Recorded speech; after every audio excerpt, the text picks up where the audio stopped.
Back here at the tank, Brodie Brazil with Drew Remenda. A 5-2 final score, a win for the Sharks against the Columbus Blue Jackets. But it felt closer than that. Obviously, a couple empty netters at the end. But let's focus on the two part. For Alex Nedeljkovic, 2 or fewer, allowing that is usually going to garner you a win. Yeah, and early in the game, he was stalwart. He was great. He was perfect. And the Sharks didn't start great. And when you look at the way that Alex held them in, then kept them in, and late in the first period, the Sharks score, that was all because of Alex Nedeljkovic. And sometimes it's not how many you make, it's when you make them. Although what did he make? It's like 30. They took him off already, so we have no info. So he makes 34 stops out of the 36 shots. I'm just making that up. And he was brilliant, especially the way that we showed the shot chart on TV, where the majority of the shots came from. A lot of grade A chances, and they're getting right to the net. Columbus does a really good job of getting to the net. And when you look at the way that he played, and if the Sharks are going to level up, so to speak, they've got to have consistent goaltending. They've got to have that November goaltending. Right.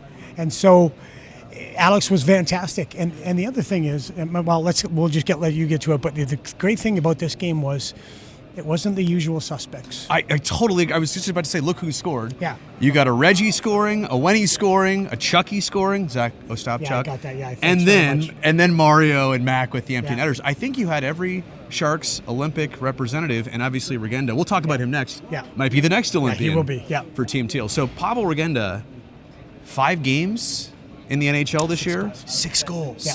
And so the stats suggest what I'm about to say. He's doing something every single game. It really does feel like that. Yeah. Even in the game he didn't score, he did something. The chance with that opportunity, right? Yep. You've got a chance. Yep. You've got an opportunity. What are you going to do with Right. it? You see so many guys come in and play it safe. Right. So many guys come in and get away from the game that got them to the NHL. Mm-hmm. Pavel's done the exact opposite. He's just accelerated the game that he has. Again, he's a guy who goes to the front of the net very well. He's a guy who's got good hands around the net. He's a guy that when he is competing for pucks, he does an outstanding job of being inside, and he made a very good defensive play in that third period as well.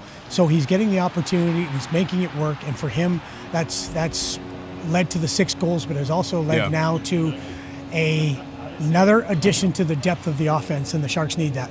You know, the Wenberg goal on the power play, I thought was special because he was so patient with the puck, and he could have fired it on the forehand at a lesser angle, but decided to wait, hang on to it, put it on the backhand, and score it that way. I just thought that was a mature play, a veteran play, but a special goal.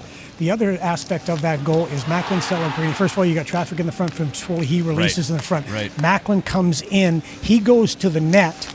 And when that went inside happens, the net, by the way. well, I know, but that was down. Olivier gives him the cross check. There's a couple things on that. Right. As Macklin goes to the net, that clears the space where Wenberg decides he's going to take that space. Right. And then with Macklin going there, Macklin gets cross-checked by Olivier, and he does a fantastic job of avoiding contact on Jet Greaves. Yep. And then boom, it's in the net. So a lot of things go into that, but Wenberg, for me, he's too patient with the puck sometimes, but you can't argue with the results tonight.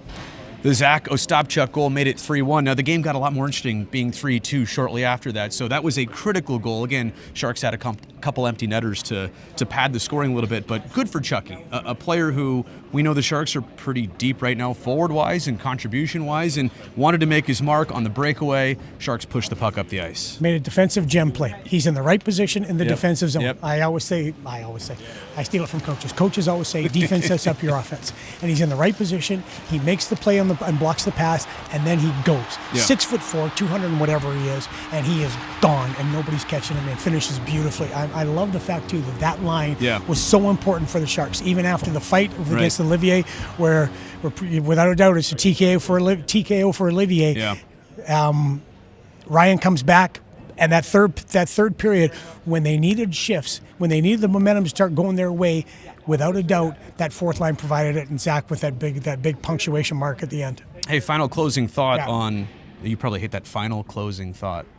That's a double. I'm just gonna leave it. Double you thing. You hate those. You do what you do. Closing thought. To have the dads here. That's always an interesting game for the Sharks. Yeah. Sometimes they play up to that. Sometimes it's a rough game and you get that fatherly advice afterwards. I love the fact that the dads were here for a closely played game and one that turned out San Jose's way. And I'm wondering what you think the impact of having all the dads here at the same time is on a team. Well, kids, don't go out and try every day to try to please your father, because it's never going to work and it's never going to be successful, and you're always going to be disappointed in yourself because he's always going to be disappointed in you. You're getting very personal right now. I guess I am there, right? No, obviously you want to play. It's a therapy session. It's a little bit of a therapy session, a little bit maybe too much information from my life. When you look at the way that they play, you obviously want to impress your father. You obviously want to make sure you play well in front of the dads, because the dads are here to enjoy. But the great thing about the dads is we saw them yesterday. They're just so proud. Yes. And I had a great. They're just happy to be here. Yeah. They're happy about the situation, yeah, exactly. as they should be. Yeah, like Mr. Dickinson, I talked to him, and he's just. And I said to him, besides your son being a great hockey player, he's a wonderful young man. And he was more touched by that comment than he was about anything else. Yes. Because the one thing when you look at this team, there's just a bunch of really good guys on that team. Agreed. It's so great. All right, that's the end of our segment. Randy, He's gone. back to you. I saw him in the hallway out of here.